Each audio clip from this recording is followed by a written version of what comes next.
were saying was like somebody comes up and they start to fight. You're like, no, I'll come. Yeah. You just walk up and start taking your pants off. Like, hold on, what's this guy doing? Like, instead of taking off your shirt like most dudes. Shit's about to get crazy. Yeah. Yeah. And then you take your shirt off and you're wearing a bra. Just some crazy and a fucking banana hammock on or some shit. Like, oh, this dude's nuts. No, it'd be even better if you did the whole banana split thing from Not Another Teen Movie. Oh, yeah. Chris Evans walks out or walks... No, the Borat G-string. The Borat G-string. No, that's too much. Too much? It's not enough. Not for him. Yeah, it's not enough. Yeah. That's fucking funny, dude. Woosah. You'll be all right, sir. Yeah, I know. Oh, a little glitchy there. Let's see. Don't forget to check out them socials. Welcome back. Bonsai Movie Crew. Fun day. God, man. I just want some peace and quiet. If you are young, whole fucking I just want some peace and quiet, dude. That's all I want. I want like just people to leave me alone and let me do my thing. Let me go do whatever it is I do. Just don't impede on me. Like, don't. Yeah, that's how I am. Like, I don't care what anybody does as long as you're not trying to impede on me. Like, yeah, just don't let it affect me. Yeah, you know what I mean. I don't give a fuck if you're out snorting cocaine off of hookers' asses. Yeah, I don't care. Thing. If that's your thing, go do it. Cool. I'm just gonna sit here on a Saturday night and enjoy myself. Like, I'm not doing any of that. Yeah, just leave me alone. Leave me out of it. I don't want no part of your drama. I don't want no part of your fucking bullshit. Look, I think it's like after age 28, you're like, drama, I don't want no more of it. Like, stay out of my life. Yeah. Don't touch me. Whenever I hit my 30s, I was like, oh, wow, my back hurts just listening to this. Yes. Like, you know? Like, you get around, like, you think, man, I'm not that old. Then you get around to 20-year-olds, and you're like, I'm old. I'm definitely old. I don't want a part of this. But I've always been anti-drama, anti-bull. Like, I don't want to hear it. I don't care, dude. I don't care about your personal problems. I don't care about your problems with your ex. You deal with your own shit, and I'll deal with mine. That's why I stay the hell away from I don't come to anybody with my problems. I don't come to anybody and say, hey, man, can you help me out with this? Or blah, blah, blah. Fuck that, dude. I can handle my own shit. You handle your shit. Leave it over there. I leave mine right here. Simple as that. Like, I don't, Nope. I got kids and a wife and a job, shit to do, you know. I got dinner to make and dishes need done. Adult things. Adult stuff. You know, I got to mow the lawn. Basically, if you have drama in your relationship, keep that drama between you and that person you're in a relationship with. Mow the lawn. We got to. Oh, you guys got to? Yeah. The city put a sign in the yard. They did? It's our backyard. What? Our backyard is overrun by weeds. The city put something in your yard about it? Yeah, we got a sign. We got 7 days. Ooh, buddy. 7 days. If not, they'll charge you and they'll come mow it for you. Yeah, it'll be done. It's like $60 an hour. Yeah, it's $2. Probably costs us $120 for the city to come and do it. Our yard's really not that big. Bigger than you think. Shit, an hour? More than an hour to mow your yard? They got a whole entire crew. More than an hour? No, wouldn't take. I mean, if they got contractors, they have. You're talking about like per person? Like no, just $60 an hour. Yeah, so they probably $60 an hour. So if you got 5 dudes in there in this backyard, it'll probably only take maybe 30 minutes. Not with 6 dudes. It should take more than 10 minutes. Yeah. Just like in and out. Yeah, they're like mowing like sections, like a 10 by 10 square. Like, all right, I got my square. You got your square? No, I'm not done. All right, I'll be in the truck. Dude, the thing is, it's like 8 inches, and our front is probably like this high. They don't fuck around. It's got to be. It's got to be. They keep putting signs in the neighbor's yard across the street. They can't do quotas with police tickets anymore. They gotta get their money one way or the other. Well, it's the thing. If you go out there and mow it, they ain't getting no money. Yeah. But they have to give you the warning. Oh yeah. Because if they mow it, you could probably protest that. Like, no, I'm not paying that because you didn't give me a warning. Yeah. You know That's exactly what it is. So well, they can only they do one written mail warning a year. So they put the sign in. He's really looked into this, hasn't he? I was reading about it earlier because they put the sign in there and they'll send you. I told him over the weekend, but to be fair, like he's been battling this heat rash and all that stuff, right? And we were going to go out and do some serious stuff over the weekend. Well, then it got really bad, And so we couldn't or whatever. And then the next, I told him, I said, we're going to get a sign like this week. I guarantee it. And Tuesday, there it was. RM34. Get it. Anyway.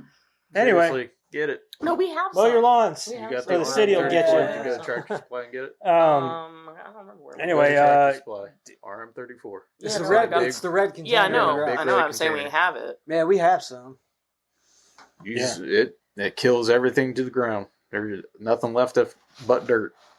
I'm just saying that half our yard is going to be dirt. You know, it's weird because out in the back by our garage, that from that tree all the way to the fence, it was always dirt. If you can't mow Until this year. If you can't mow a spot and you don't want to weed eat, fucking spray it. It wasn't when we first moved in. Everywhere I can't reach with my You know mower. what'll fix the problem? Fire. Yeah. Everywhere We have one one of those, We just too. got to give it a tank for it. Everywhere, Weed burner? Weed burner, yeah. everywhere I got where I cannot reach with Keep my on Because I'm mower. going to go around the stone where we have our flower beds and do it with that around the stone. Because I don't know if you want to do it in the backyard. We'll have a whole wildfire. Yeah, right. So I think I'll Do just it right around- after it rains. It'll be all right. I'll just do it around the stones. Yeah, everywhere Yeah, we I just can't reach. It just came in the mail the other day. No. Yeah, we just got to get a tank for it. Oh, you ordered one? Yeah. How much did you pay for it? I have no idea. It's like For what? $30. Dude, yeah, it's probably cheaper online because buying one at the store, like one of those weed burners, are like 60 or 70 bucks. Yeah, it was like 35. Yeah, I think it was like 65, 64 or something. And like, because I bought one. Dad should Yeah. have like It's two. fucking retarded. We had two. Well, the reason why I bought one was because ours was like rusting away. Oh, yeah. So I had to buy another one, and it was like, God. Well, that's might- why I was like, I'm going to go kind of cheap because I know these things don't have a great shelf life. No, they don't. I might have another propane tank. Let me look at home and I'll let you know. Well, they do, depending on how much you use them. We used ours a lot. It's Yeah. like $7 So- per propane tank. Get them at Walmart. I've got lots of places around the house that I want to use it around where the stones are, and we've got like a brick pathway, that kind of stuff, but I'm not going to use it on the weeds in the back. All right. Anyway, Just spray that shit. let's move on here. Let's get into our creator profile. Weed it first, then spray it. He's going to move it. Well, like I said, We have a bagger. the weeds. Who we doing?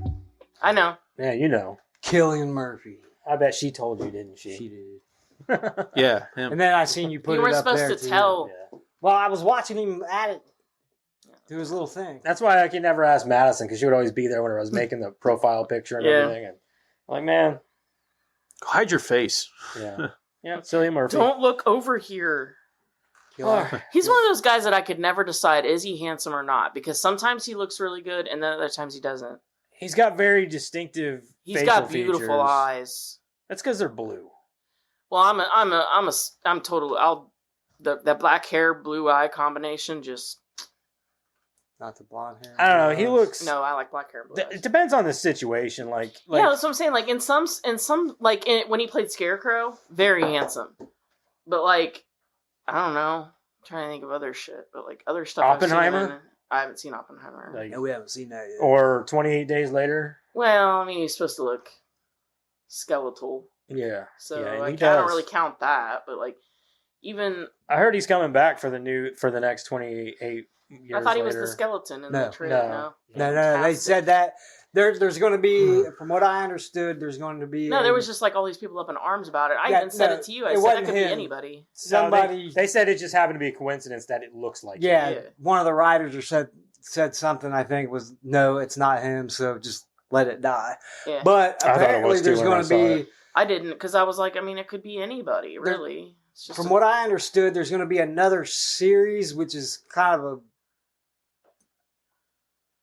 I don't know what to actually call it because they're not really rebooting it, like a spin-off series. Well, they're I doing- guess, they're but doing- he's in that. Well, they're doing 2 more movies. 2. So 28 years later is part of a trilogy. yeah, They're doing a trilogy of movies. and then we're gonna do decades and millennia, or No, I don't know. They're probably going to be 28 years later. Probably, I would assume they're just going to continue with that. But like, I think that I get tired. Of I that. think like, he's just, coming back for the next one. I'm almost Just sure. do a trilogy though. Like, just do a trilogy and be done. Yeah. Please, I I'm thought begging. one of them it said like the infection has to burn out within a certain amount of time. It was 28 days. Yeah, Yeah, But- 28 days. because they thought weren't everything was technically safe. zombies. They were just It's an people infected infection. with rage. Yeah. But It just continues. That's one of the greatest. I mean, call it a zombie movie or not, but I consider it a zombie movie. I think it's one of the greatest zombie movies ever made. I don't disagree. Because it is the most original and the most realistic of zombie movies, for sure. Right. To think that, like, some virus takes you over and just, like, and it's so infectious and everything. So badly. It takes you over so badly that there's no, like, sense of humanity left. It's essentially like a fucking jacked up version of rabies. Yeah. That makes you angry and then kind of like super infectious. Last of Us kind of took that and rolled with it. It's kind of like Outbreak, but made scary. Yeah. Outbreak was so good. It's probably the best pandemic movie I've ever seen in my life. What is it? Outbreak? Outbreak. It had Dustin Hoffman, Rene Russo, Cuba Gooding Jr. I don't know that I've ever seen that. I know what Kevin you're talking Spacey. about. You remember when that monkey spit in his mouth? Yes. So there was like a monkey that had Ebola, and it was like being transported. Nobody knew it had Ebola, right? And it was being transported, and then it like fell out of the truck or something. Some other dude found it, and then it starts spreading all over the place. But it's like a weird strain of Ebola. It is so good. I highly recommend that movie if you like those, kind of like pandemic, viral, kind of like 28 Days Later, but not horror. It's more drama or whatever. But it is so good. Right. So good. It's called The Bone Temple. 28 years later, The Bone Temple. But it's the sequel. I think it's a trilogy sequel to 28 Days. Years. Oh, 28 years. Yeah. Okay, so now we're 28 years later, The Bone Temple, but I think that starts a new trilogy.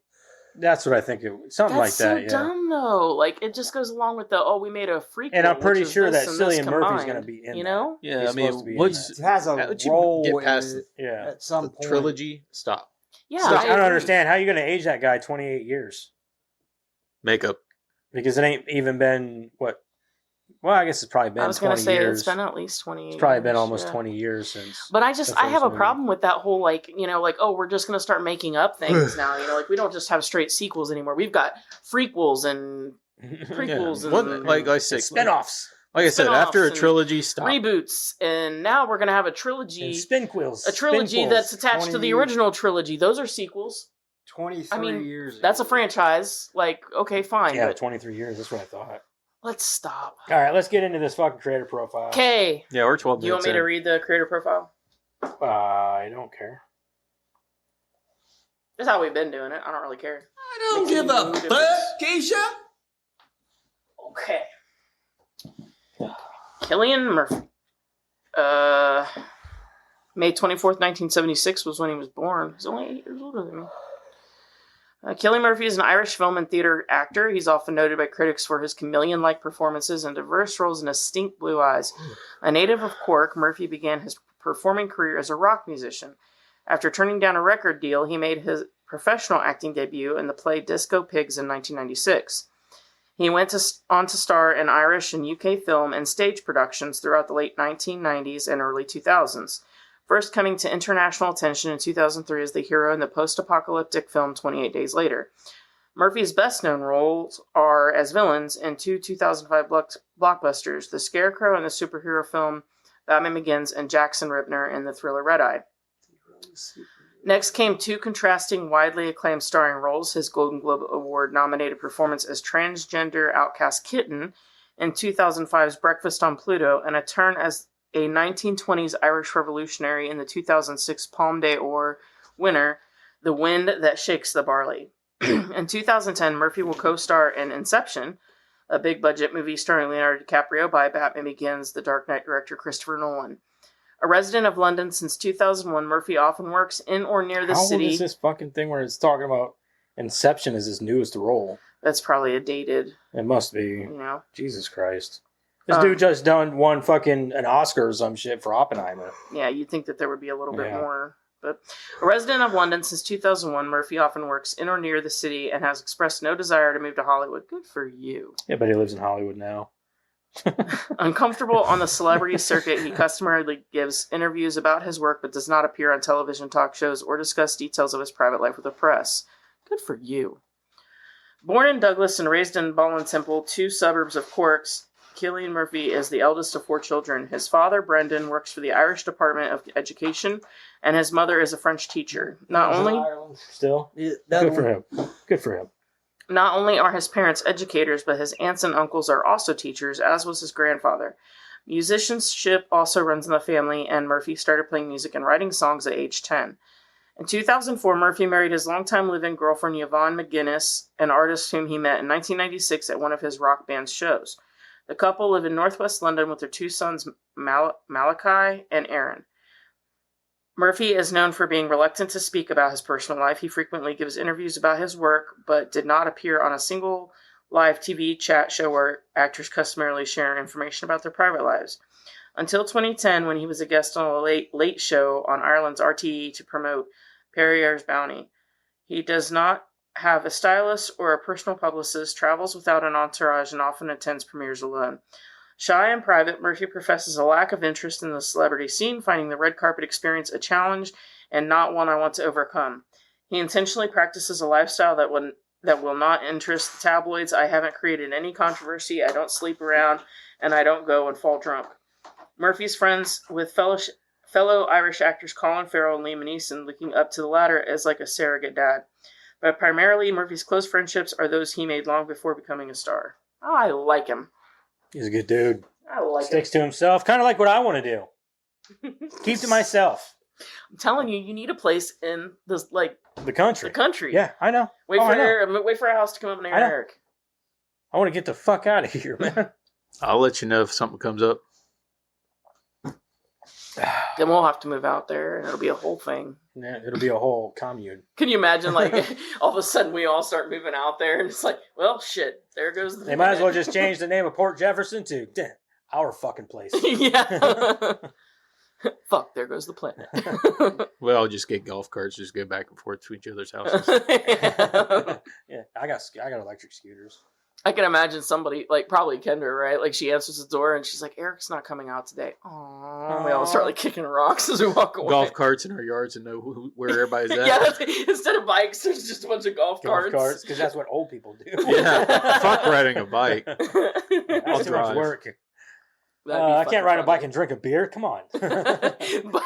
Bikes and empty beer cans. That's how you know where everybody is. All right. Favorite Cillian Murphy movie? Sure. I think Red Eye. Red Eye. This is the first thing I saw him in, and I still think he does a great bad guy. He is a great bad guy. I liked him in Oppenheimer. I haven't seen Oppenheimer. That's good. I haven't seen it either. I'm going 28 Days Later. Like, it was a toss-up between the two. That and then Sunshine. Time to watch but I really like it when he plays a bad guy. Isn't it like 3 hours long? Where'd you like, find he does the time a really good guy, don't get me wrong. Yeah. But, like, one of the Red Eye was the weekdays. first thing I saw him in. And he's terrifying. Well, I didn't have to do Red anything.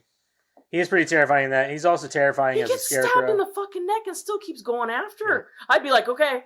But he's not a very competent killer, though, either. You know what I mean? Like, he's always falling over shit in that movie and everything else. Well, yeah, but, like, I think that's more so, like, it's supposed to be, like, a testimony to her character. Like, she's already been through this once, not to this extreme, but it's like, I'm not doing this again. But I also think that, like, that's one of Wes Craven's weaker movies. I don't disagree, but it was the first one I saw him in.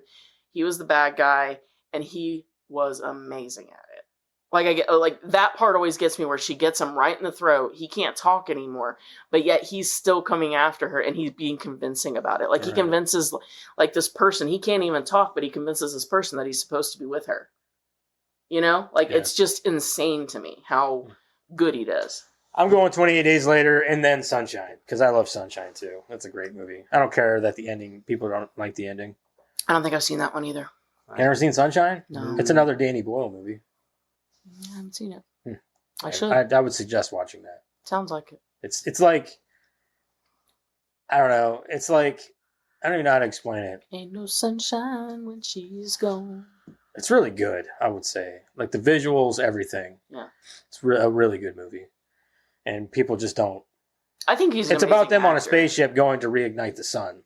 Oh, I do remember hearing about it. Yeah, it's really, really good. And I like space movies. Yeah. Not necessarily sci-fi. It's more of a grounded space movie. It's really good. It's got Chris Evans in it, too. I like sci-fi movies. Some other people. Armageddon. Reverse Armageddon. Yeah. Send the crew to the sun. instead of Yeah, it's like blowing it up Armageddon. hole. Except are they astronauts though? Because if it was like, hey, I don't know. you know those guys that run the gas station down the street? Let's have them go up and relight the Right. sun. Yeah. Just pour some gas on it. It'll be all right. Wouldn't it just be easier to train astronauts that shut up? But yeah, it's a really good movie. Anyway, let's move on. They're astronauts. They're scientists That's / what astronauts. Sends 8 astronauts. Isn't an astronaut a scientist? Yeah, Technically? Technically. it's good though. It's a really good. I will have to check that out. I would watch it. Let's talk about the movie. Let's do Very that. skilled scientist. Very skilled scientist. Very, very, very skilled. Very good Very, at very what they skilled do. to the space stuff. Yeah. Very good at the space stuff. Usually pilots from Navy and all that, Air Force. Oh yeah. They Yeah. usually There's usually a military go background. towards being an astronaut. Maybe that's what Madison will do. Oh. Just become an astronaut. She has to be a pilot first.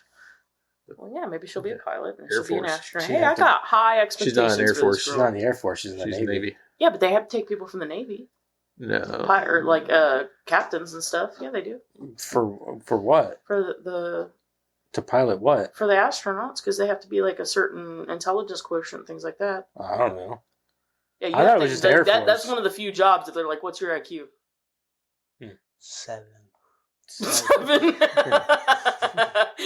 8. Could you imagine like 2 people? 7. Mine's 8. 436. Is that right?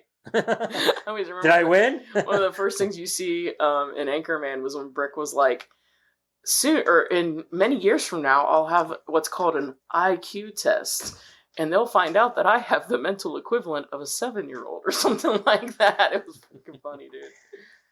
All right. Just You get got a the hand plot grenade. synopsis. I was about to start reading, and it's So, not even- following the events at home, the Abbott family now face the terrors of the outside world. Forced to venture into the unknown, they realize that the creatures that hunt by sound are not the only threats that lurk beyond the sand path. 1 hour and 36 minutes. Emily Blunt is Evelyn Abbott. John Krasinski is Lee Abbott. Reagan Abbott is Millicent Simmons. Noah Jupe, Marcus Abbott. And Cillian Murphy is Emmett. Everyone else is just man on this and man on that. So that's where we are. Yeah. All right. Would you watch? Would you recommend? I would. Yes and yes. I'm going to say yes and yes because I'm going to say this is the weakest of the 3 that's out so far. I haven't seen day 1 yet. So. Day 1 is really good. Is it? I would put it on par with the first one. But this movie isn't bad by any means. It's not. I'm not saying that. I'm just saying it's the weakest of the 3. Okay. But it's still a That's good fair. fucking movie. So I would definitely recommend it to people, especially Yes. if you're going to watch the third one that they're making. So. Yeah. Well, I guess you could say day 1 isn't necessarily a part of the trilogy. It's but there not. again, you're making your semantics again. Exactly, Fucking shit. yeah. Anyway, yes and yes. Yes and yes. Okay, sounds pretty good. All right, I'm gonna read it. I'm gonna read it now, guys. Okay. Okay. I'm gonna read it. Everybody, be Okay. quiet. This is A Quiet Place Part 2. That was so fucking funny upstairs. This is a quiet place. All right, so during a basketball game that is attended by the Abbott family, the spectators look skyward as a flaming object hurls toward the earth. Did you say basketball? No, Did I say? thought I he- said I baseball, thought he right? said baseball. Did I say baseball or I basketball? thought- I think you said basketball. It says baseball on here. So if I said basketball, that's my bad. I guess we'll find out. But I thought On the replay. If I did, that's my bad. it sounded like Basketball. basketball. That's Do you why I remember when was- we were talking about that crystal meth? thing? Yeah. I don't do that no more. No, sorry. Put that cookie down! Yeah, that meth cookie. As people exit I'll the cut park, any more of that yeah, basketball. more of that basketball, please. You should have a quiet place bump. But instead of playing a sound, it just flashes a picture of sign language up on the screen. Braille. You should put Braille up there. Feel the TV. Oh, that's fucked up. I That's told blind Jack. people. I told Jack I that know. those Deaf. strips. I know. Sign language. Oh yeah, you're right. I love it when My I see bad. comedians fucking with the sign language interpreters. I See the one where he's like, "Yeah, put that." Put that cock in your mouth. no, and she's no. like, No, he said something. Put that in your pussy, and she's like being like all fucking. It was like oh my god, They they're will very too, they'll say and descriptive. everybody in the audience went. It's funny because I saw the one and he was like, something about sucking cock. She's like, I was like, oh my god. Can't remember if I shared it or not. I told Jack that the strips on the highway, like when you're driving, they make that noise. I was like, that's for blind drivers if they get too close to that side. And I totally thought he got the joke. And then, like, what was it? Like a month later, we were driving, and I got too close on the one side, getting onto the highway or whatever. And he was like, "Oh, you hit the blind strip." And I was like, "You don't really think that there are blind drivers, do you?" And he's like, "Well, isn't that what?" Because I told him that the bumps on the steering wheel are for blind drivers. So he was like, "Well, yeah, they got a steering wheel set up, and there's like, lines to keep them on the road." And I'm like, "No, Jack, that's not what that is." Like, I'm so Kids sorry. Are so gullible. That's like whenever I told Gavin, whenever he hit puberty, that his nipples were going to start lactating. He believed that shit for a month and a half. He usually does it. He'll be like, "Whatever, you're so." We were even thinking about getting him nipple guards and stuff, like nipple pads. We were looking them up on it. They exist. They're for women. They do. I know.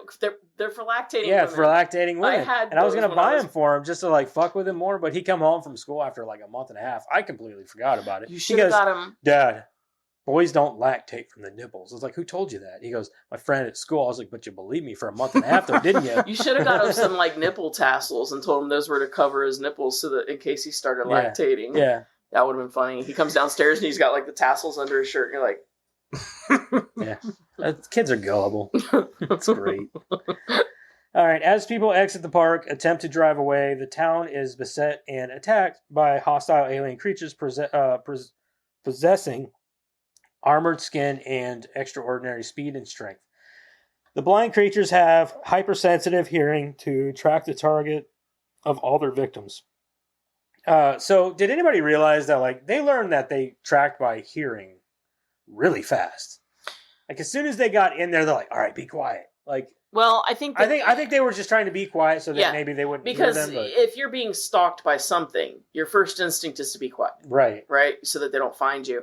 Like Jurassic Park in the kitchen. Yeah, I will say that what struck me in these first scenes was Emily Blunt. And especially that driving scene. That was why I posted it, because it was like she should have died. Well, like not just not that. It's more so like her acting in it. It's so guttural, visceral, and like you can tell like she's not just scared. She is utterly petrified, but also knows that she has these kids to protect. Right. And she does such a good job at conveying that. It's because Emily Blunt's the shit. Just right off the rip, She's one of my favorite actresses of this generation. That's what I'm saying. Like that was what struck me in the beginning scenes, was her acting in those scenes was amazing. And that's not to downplay any of the other actors. I thought they all did a great job. I'm still waiting on my Edge of Tomorrow sequel. Tom Cruise. Yeah, there's the one where they keep dying. Yeah. Live, die, repeat.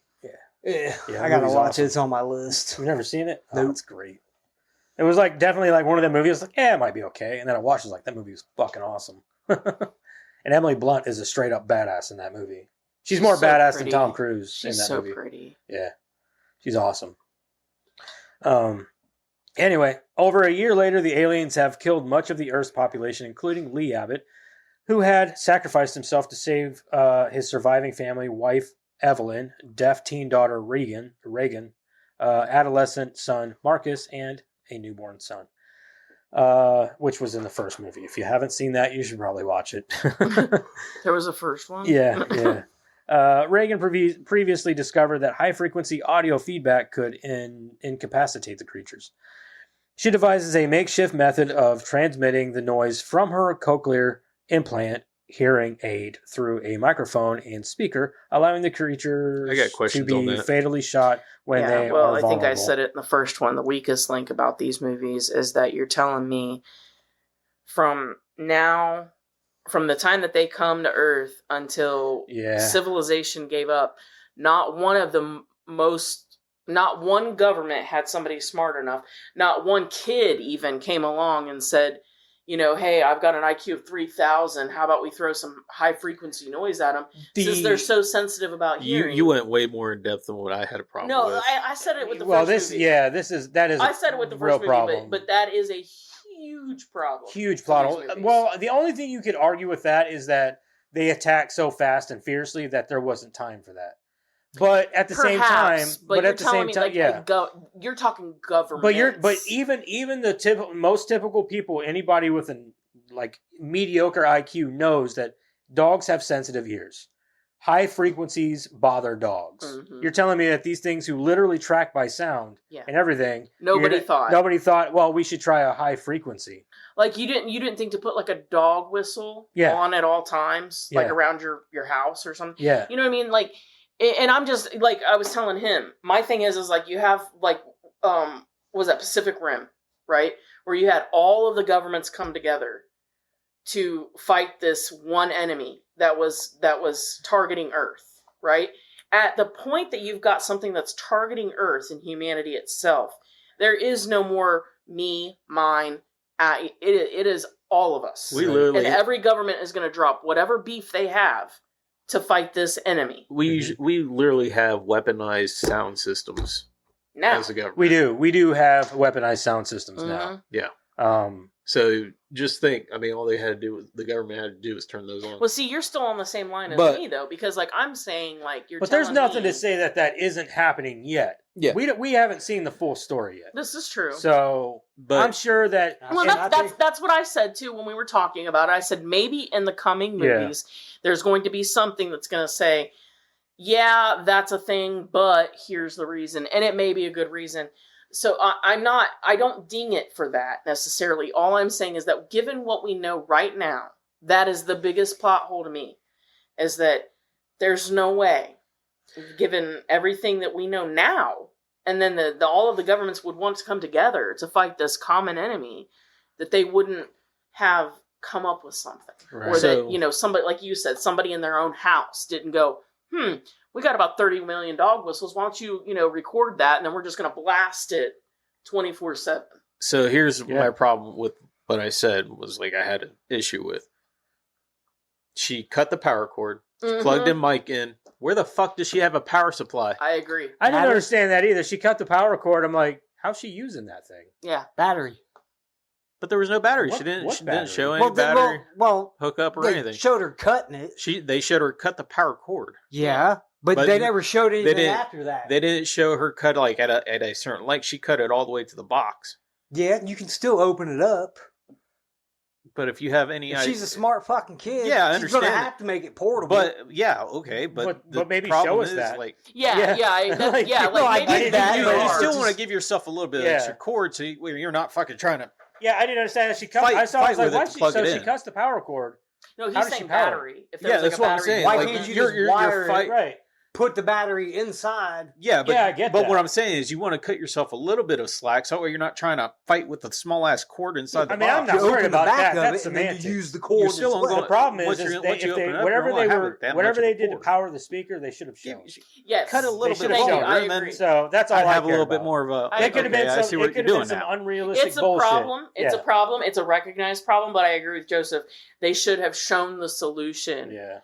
And maybe there's like a, an edited. She could plug it into her asshole for all I care. Just show us how you power it. Like power it with farts. But see, there in that aspect right there, you're opening up a box. Now you got to take time to open up a box instead of have a quick change out. I mean, what if she runs out of battery? This guy, he's looking really deep into this. Alongside it, the kid that ends up in a bear trap. You want to have something quick, accessible. You know what I mean? Yes, but that's. I mean, the only way to make it portable. Well, how are we going to do this now? Well, I understand that. I'm just saying you want to have at least quick, accessible, so we can change the battery out real quick. Well, and they didn't really use it all that much. They turned it on, the thing started freaking out, and they shot it.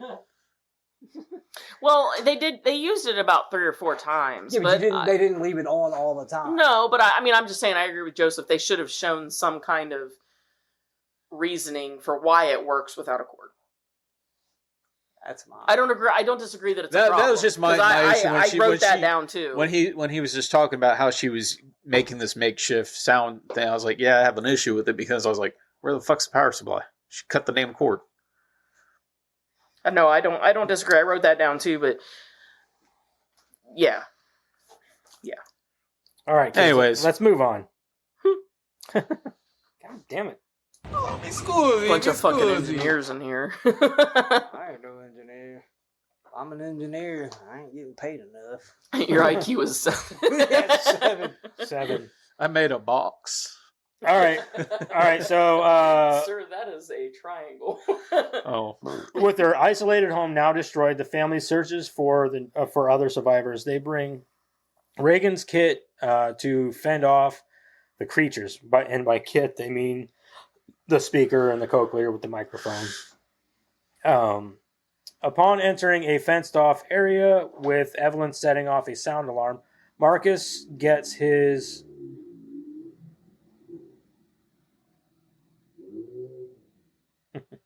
See, it's all you gotta do is talk to him. Upon entering a fenced-off area with Evelyn setting off a sound alarm, Marcus gets his right foot stuck in a bear trap, which was fucking stupid. I don't care how much that hurt. You don't scream like a bitch. Like, dude, come on, man. You don't know. You don't know. You're right, I don't know, but I'm gonna try my hardest. That dude straight up screamed like a girl. I get it, but you don't know. Like, I'm telling you right now, you get a bear trap. Like, that is thousands of pounds of No, I get it. It fucking hurts. But, dude. He's also, what, 12? Nah, I bet he's like 14, 15, 14. Still, come on. At 14 or 15, you didn't have the wherewithal like you do now. I don't care, dude. If I, like, you know subconsciously, it's been over a year. Subconsciously, you know. Subconscious means jack when you have just a guttural reaction. I don't care. I would have punched that kid right now. I'd have knocked his ass out cold. Yeah. Oh, I'm not saying I wouldn't have knocked him out just for everybody's like my safety. Kid, even if it was my kid, I would have went. Blah! Especially if it was my kid, because it's for everyone's safety, not just his. Especially if it was my kid, I'd have knocked his ass out. But that's what makes these movies great. Is she has the nitrous oxide. Just shove it over his face. Shut up. No, but that's what makes these movies. That's what makes these movies great. Is these visceral reactions to stuff, because it's just a reminder that these kids are kids.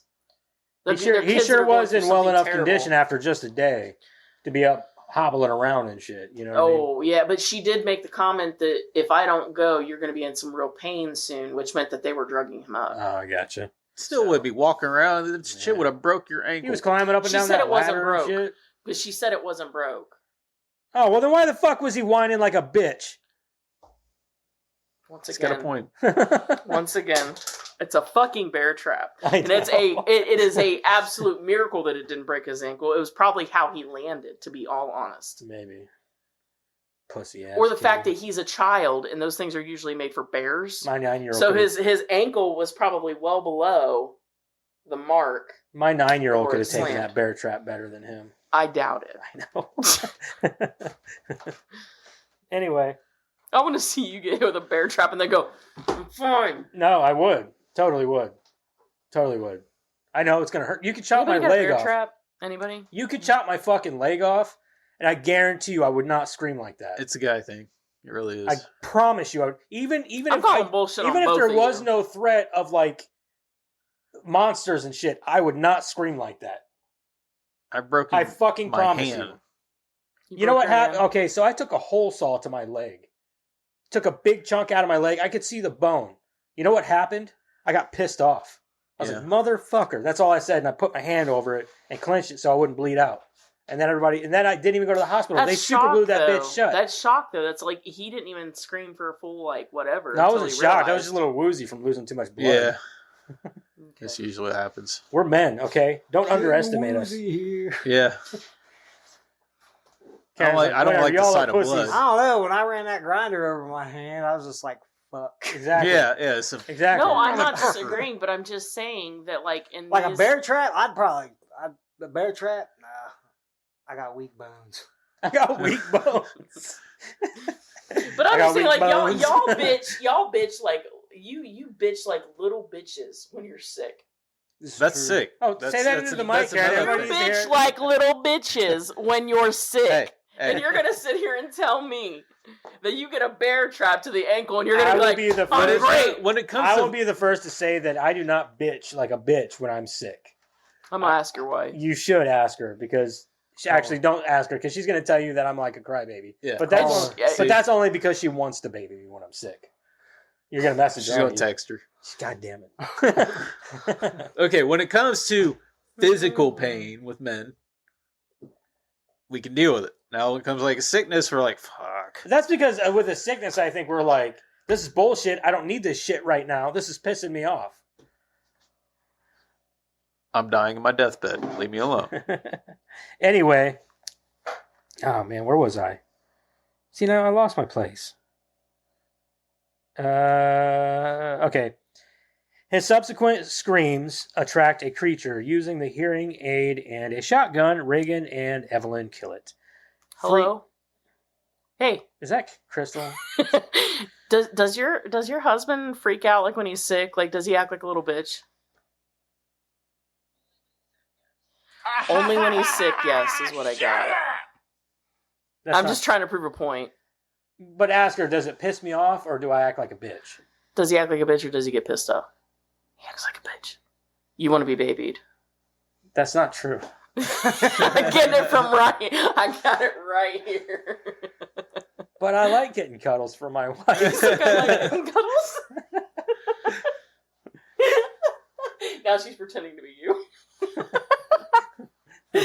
Oh, I should have put this on speakerphone. Fuck off. Okay, thank you. I'll talk to you later. Love you. Bye. We'll never win that battle. No, Joseph. fuck no. Women are always have each other's back. She said, I can't breathe. Hold me, I can't breathe. I never said that. I've never said that. I've never said that. That's such bullshit. I rest my case. Oh, whatever. That's our final time to just. Like, I'm not even going to argue with it. Chance I know I'm not going to win that battle. I'm going to leave it be. All right. Anyway, that's our excuse to finally lay in bed for a day. It really is, though. It's our excuse to be lazy for once. You know what I mean? Like that's what it is. Like, oh, can you make me some soup, please? I appreciate you. I just want you to know that. I make my own soup. I usually do too. Usually all I drink is. I'll be honest. chicken Okay, broth. since I'm giving you so much shit, when I'm sick, I am a fucking baby. I know you were sick and we didn't have podcasts for 2 weeks. Fuck off. That was so bad. I used to call my mom when I was sick all the way up into my 30s. Like, I'd be like, Mom, I'm sick. And I need you to come up here and take care of me. And I'm not even joking. There's only been one time that I've actually called mom or called you, like when I had COVID. If I called my mom whenever I was sick, she'd be like, Joseph, stop being a bitch. That's what she'd be like, stop being a pussy. Call my mom. When I lived at my grandma's house, I straight called my mom and was like, I need soup and some 7-Up. And she straight up came up there with it, made me some soup and 7-Up and was like, babying me and everything. She'd be like, get your fucking wife to do it. That's what Well, she would say. in my defense, Kendra don't have her license. So if I don't have it at home, hey, can you go pick it up for me? Nah, like him, he will take care of me when I'm sick because I am seriously, like, I am the biggest baby there is when I'm sick. If I'm sick, I do everything. Yeah, so it's like a flip-flopped thing. But I had a baby, so. All right. He's like, I'm not going there. Yeah, I'm not going there. We'll never win that battle, so there's no point in trying. Don't even try. That one's a rough one. Right. Fuck, where was I? No, I keep losing my spot. All right, they stumble upon basement. Emmett, a reclusive friend of Lee's, who reluctantly takes them into his bunker under the foundry. Hold on a second. Like, why did he have sound traps? I didn't understand that either. Okay, I'm not crazy then. So he has been out in the. I want to say what Eric's about to say. I think is probably what I'm thinking too. He said he knows what other people are like out there. Yeah, because he does make the comment about how he's setting up, making sure people aren't worth dying for. Yeah. Yeah. He's making sure people do not enter his space. Or if they do enter his space, they're getting taken care of quickly. Yeah. Got it. And without him having to make a noise. No, that makes sense. They've been isolated this whole time. As soon as I asked the question, I was like... And I can almost guarantee that's how his kids die, was from other people. Yeah, possibly. Yeah, I would love to know why he feels That's why that he way. turned that way. You know, like, they didn't do any explanation on that. He just went... They should give him more backstory in the and, like, next movie. I get that, like, okay, so his wife got sick. So, okay, sure. And they never explain what happened to his son. But I'm with Eric. It has to be ingrained in that mentality he's got. I guarantee it had something to do with other people. Yeah, Either or maybe got he his took in kids other people killed after his or wife killed died, him. and it got his son killed somehow. Yeah. Or you know what I mean? think that's what I think, and I think that it'd be really wise of them to do kind of what they did with this movie and the next movie, only for Emmett. Like, give us a little bit of backstory. Start at the town. I really liked Emmett's character. I do too. I like his. He's arc. easily my favorite part of this movie. Yeah. I really like the daughter. I do. I like her too, but Emmett's my favorite person. I think it's just because you got a little bit of it in the first with her sort of like growing into her own. Yeah. But in this one, she's really her father. Yeah. Like she's. It almost really feels like Emily Blunt and like the other two kids are like just. Fuck they're in the guys. background. Fuck They're like this guys. little side story over here that nobody gives a shit. Mm-hmm. All right, let's get back to Emmett and Reagan.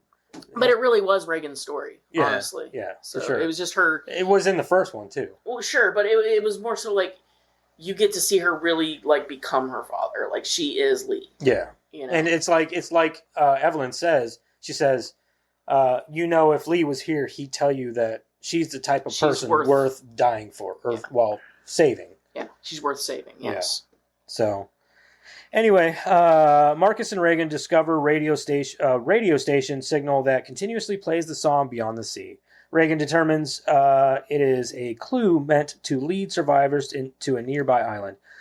She theorizes that if she can reach the radio tower located there, the hearing aids' high-frequency noise can be transmitted to others who can weaponize the signal against the creatures. After confiding her plan to Marcus, she secretly ventures out alone to find the island.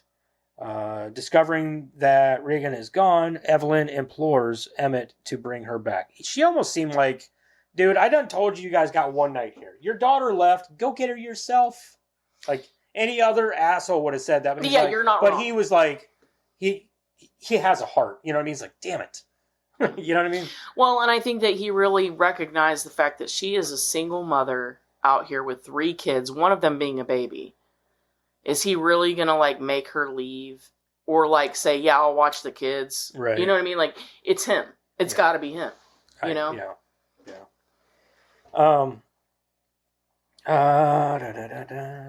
Okay, I'm in return of honor.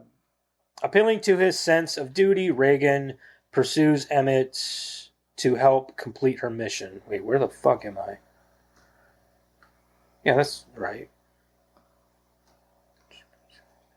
Yeah, okay. Emmett finds Reagan and wants them to return to the foundry. Appealing to his sense of duty, Reagan persuades Emmett to help complete her mission. Meanwhile, Evelyn leaves Marcus and her infant at the foundry to gather needed medical supplies and equipment. Why didn't she do that while Emmett was still there? Like that, or war on the way? Well, I think that it all came pretty abruptly, I would say, because you got to understand they were only there for less than a night before. Yeah, but Reagan I'm saying left. that, like, to go and, like, at least medical supplies, right? You have to go by the pharmacy to get where they were with Emmett. Because she had to go backtrack. Right. Like, at least regular medical supplies. Like, maybe she didn't know that she was going to need, like, narcotics or something. Maybe, but, like, yeah, right. She had to go back and she had to get another oxygen tank. Yeah. Like, to me, that's like a 101. And then end up having to blow them up. Yeah.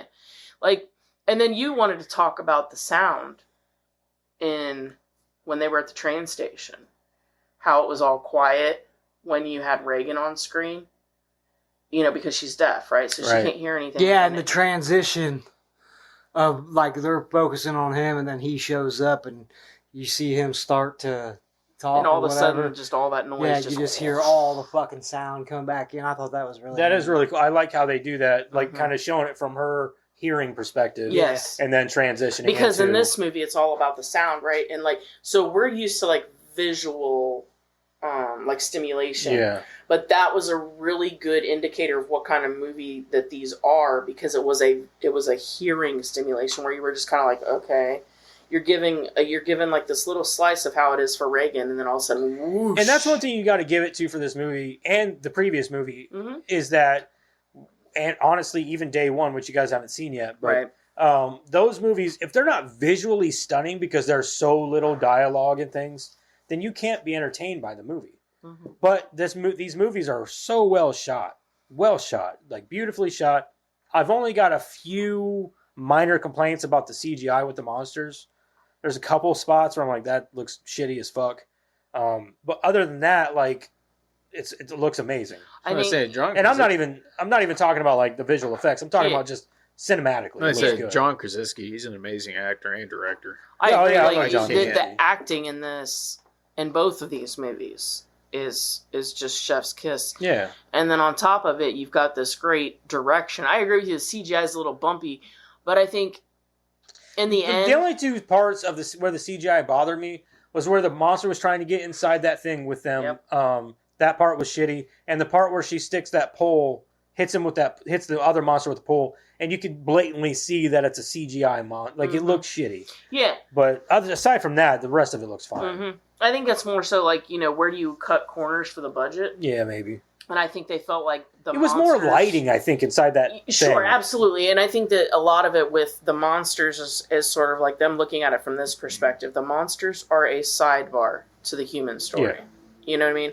So where are you going to cut corners? You're going to cut corners with the monsters. Right. That's not to say that I don't think it was a mistake or that, The only thing, and this is still a complaint that I even have in this one, is that the monsters look cheap. I don't like the monster look. They look like the Demogorgon from Stranger Things. They look like your atypical monsters of this generation of horror. But I think when they put these monsters together in the first one, they had an ultimate goal. And what I mean by that is they make the comment in this movie, which seems convenient until you put into perspective the actual way that the monsters are organically, how they are physically. So in the first movie, you just see these monsters with these gangly little arms and whatever, and you think, okay, Demogorgon, right? But in this one, they make the comment that they can't swim. Yeah. That when they can't swim, they get in the water and they can't swim. If you look at them physically, it makes absolute sense that they can't swim. Because they're just long and lanky. They're long. There's nothing to really hold to water. The armor is going to weigh them down. They have claws instead of webs, or like even be able to shut their, like we can do this, right? And that's a big part of the day one too. Yeah. So that's what I'm saying is like, I think the black dude in this one is in day one. Yeah. So I'm saying after watching this one and then watching day one, you're like, oh, I know, right? Poor guy's gonna bite it in the next. You know what I mean? Like, he doesn't survive, so it kind of sucks. No, I'm saying that it. While you're looking at the first one, especially if you just saw the first one, you haven't seen the second one yet, or the second one hadn't come out, you're saying Demogorgon, and everybody's going, yeah, that's cheap. But in the second one, you kind of go, I wonder if that was on purpose. Yeah. Like, I wonder if that's the way they were supposed to look because they were going to have this angle where they can't swim. So you're telling me that this monster that got stuck on that boat, that, pushed its way over to that island. Cast away or whatever.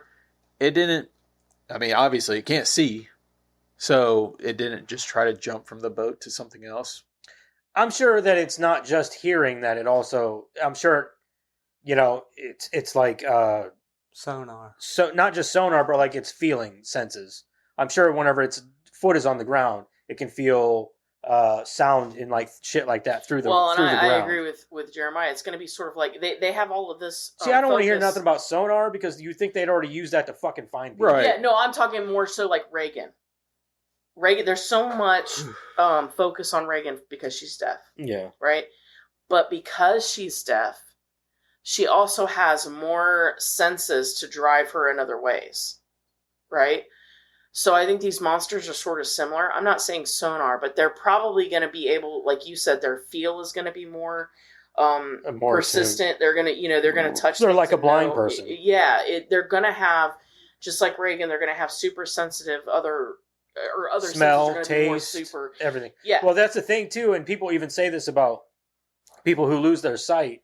Their other senses pick up. Right. They get stronger because they don't have sight. And the same thing with Reagan, right? Like she's deaf. So she's hypersensitive in other ways. I think that the monsters are the same way. Right. The only other real complaint that I have with this movie is my thing with so they have really good hearing. Mhm. You would think that they'd be able to track by heartbeat. You know what I mean? Like I always thought heartbeat has got to be something that they can hear. I think I don't. It's like it's so convenient because like one time they're like super sensitive hearing, and then other times like you said heartbeat, or like how she was giving birth in the first one. Yeah. And I know that she wasn't like screaming or anything, but you can't tell me she wasn't breathing heavy. Yeah. You know, or her heart wasn't racing. Or the fact that baby came out and it wasn't screaming, crying. Yes, like come on. So again, I think you pick and choose, right? There's always going to be these little plot holes, and there's always going to be plot holes with movies. I don't care how perfect you think it is, but like, it's like it's when it's convenient for them, they've got great hearing, and then other times it's let's just try to skate over that and see if anyone knows us. Yeah. What'd you say? Exactly. All right. Where was I?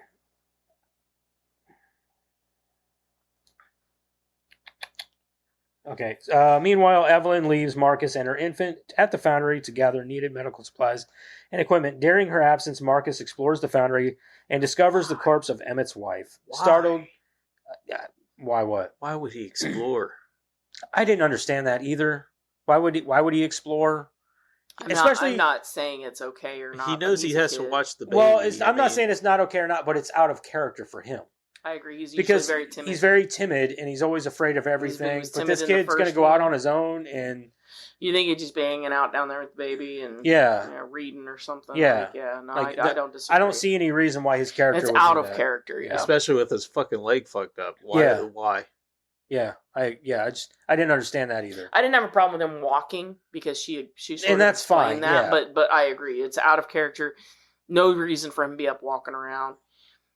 No reason for him to explore. He probably look at that ladder like, nah, not worth it. You know what I mean? Like, my leg is killing me. I'm not going up there. Yeah. You know what I mean? I'll just sit here He and knows he can't move fast enough to get back to the hole if need be. Yeah. Right. I don't know why he would do that. Mhm. So, yeah, I didn't that was very out of character. It was almost like they just needed to fill some time. So, like, we'll send him up top. I think they had to Kill a few minutes. They of the had to movie. get a reason for some noise to be made for the monster. Something, to come after. something had to draw it down. Yeah, it was too easy in this movie for the monsters to not have to show up at all. Yeah, exactly. Yeah. So I didn't understand that either. That was kind of a big thing for me that I thought I was like, man, that's kind of a plot hole there. Like I don't. It's a plot point. If it's a anything, plot they're point, yes, trying but to, but it's a hole. It's a hole in his character. No, I would don't say. disagree. I'm saying that it's like a trope or whatever. You know, it's like, well, you can't really use him for that though. Yeah. You know, if you're going to use it for anybody, it would have been Reagan, but she's gone. You know. Yep. And I think it was just a way for them to like show they wanted to split up the family to show their own independence. I think this is what it was, so they can come into their own strengths. Sure. So, and I think that's what happened there. His strength was to lock himself in a. Well, at the end of the day, he had to use the gun. He used the gun to kill the monster, things like that. It showed him. He overcoming that timidness, fear, and maybe manning up a little bit. Maybe him going up top was his first step in that direction. Seeing his sister and his mom being so strong, you know, maybe he kind of had a moment. And his dad just dying the day before. Yeah, I think they could have done a better job though if that were the case. Like they could have seen him, you know, maybe like looking at some mementos, looking at the baby, and kind of going like, "I got to do something," you know, instead of just him going up top. Yeah, I agree. Yeah. If it was going to be part of a character, so I guess it's more an issue on the writing. Yeah, if it's going to be a strength building thing for him, then let's see some of that strength forming. Yeah, maybe he's looking at a picture of his dad, and he says, "I need to be a," you know, and you see that look in his face. That or says, he looks at Reagan, you know, something that belonged to Reagan, and he's like, "Man, she's more like Dad than I would be good with just a picture of his dad. Like, I need to be strong like him. You know what I mean? Nah, he's too much of a pansy. Dude, that scene in the first one. Okay, so okay, so startled, he knocks over some objects, alerting a nearby creature. Marcus narrowly gets into the bunker, but accidentally locks himself and the baby inside the airtight space. At a marina, Emmett and Reagan search for a boat. Then feral humans living there ambush them. Emmett deliberately creates noise and tracks two creatures that slaughter the deranged inhabitants. So, did anybody notice who that one guy was? The one. I thought he looked familiar. So I don't know his name, but I even said that, didn't I? Said that he dude was looks in familiar. the remake of the fuck is that movie? It's recent. It had James McAvoy in it. The one that I don't want to watch yet. Fucking the one we watched for the parents. Yeah. I know. I know what you're talking about. I can't think of Vacation. the Yeah, I name. can't remember the name of the. He's been in a couple of other movies too. I didn't realize it was him until this watch. So I watched. I was like, "Holy fuck, that's that guy." Something of Evil, wasn't it? Yeah. See No Evil. See No Evil. Yep, that's it. I told you. Remember we talked about it because we watched the Swedish. Is it Swedish? Yeah, I think it's Swedish. We watched the original. Yeah. And I fucking hated it. So why? We talked about it on here. This is when we were doing the what you've been watching or whatever. Yeah. So in the original, it's all great. It's a great visceral, just like building that dread. It's such a good movie until the end. So at the end, did you see the remake? Yeah. Okay. So at the end of the original one, they got the daughter like in the back seat, and they're like threatening to cut her tongue out. And then they do it anyway, even after the parents like bend to their will. And then they take the daughter away, and they're in this car, and they're just bending to everything they're telling them to do. They're like, jump, and they're like, okay, how high? No, and then they get to like this fucking rock quarry, and they tell them to stand there naked, and they throw rocks at them trying to kill them. And that's the end. Like that's all they fucking do. Like they don't try to fucking like help their daughter. They don't try to like fight. They don't try to do any, like the fucking rock quarry. They go to this rock quarry and people start throwing rocks at them like, I guess we'll just lay down and die. Your fucking daughter's still alive out there, but yeah, she's missing a tongue, but go and fucking do something. They don't even have guns. They're just throwing rocks at these people. The ending of the remake is significantly different. Like, it has to be, because I remember shutting that movie off and going, fuck that movie so hard. Yeah, it is so bad. The ending of the remake is like way, way different. And James McAvoy does. Well, of course he does. He builds that fucking tension. Of course he does. Yeah, he's really and good. I'm not downing any of the original actors. I don't think the movie's great, but it's good.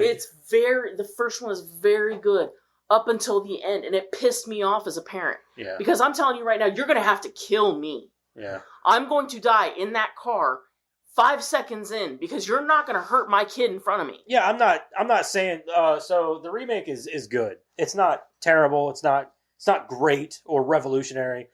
But it's good. Danish. Okay. I'm telling you, watch the original one and tell me it doesn't piss you off. I already know the end, and I'm just saying, tell me it doesn't piss you off. No, because movies like that do irritate me. Speak no evil. Yeah, speak no evil. That's what it is. As a parent, that movie will piss you off. Yeah, I believe that. I don't want to watch it. I watched the remake and I was like, yeah, it's not bad. But I already knew what the ending of the original was, so I was like, I don't really care. It was one of those things where like everybody kept telling me how good it was. Yeah. So I watched it, and I like to me, foreign horror is where it's at. Yeah. We're failing miserably at this. Oh, for sure. Yeah. And so if you want good horror, you have to seek other countries. And so like when people tell me to watch a foreign horror movie, I'm all in. Because I think, okay, this is going to be really good. And it was up until the end. And then I was just pissed off. Because I remember even pausing it. We were watching it. I'm like, is this accurate? Is this how you would react? Because I know it's not how I would fucking react. Yeah. Oh, it just pissed me off. Anyway, where the fuck was I? I thought he looked really familiar, though. I bet he was in the remake. He was in another fucking movie. I'd say there has to be something else that he's been in that I've seen. You got it? You looking it up? Yeah. Okay. Yeah, he was in another movie. Whenever you say it, I'm going to know it. But he's not a bad actor. I hope he gets more roles because he's a good actor. And you know who he kind of, I think if it's the... Scoot McNairy? I think that's his name. Let me see.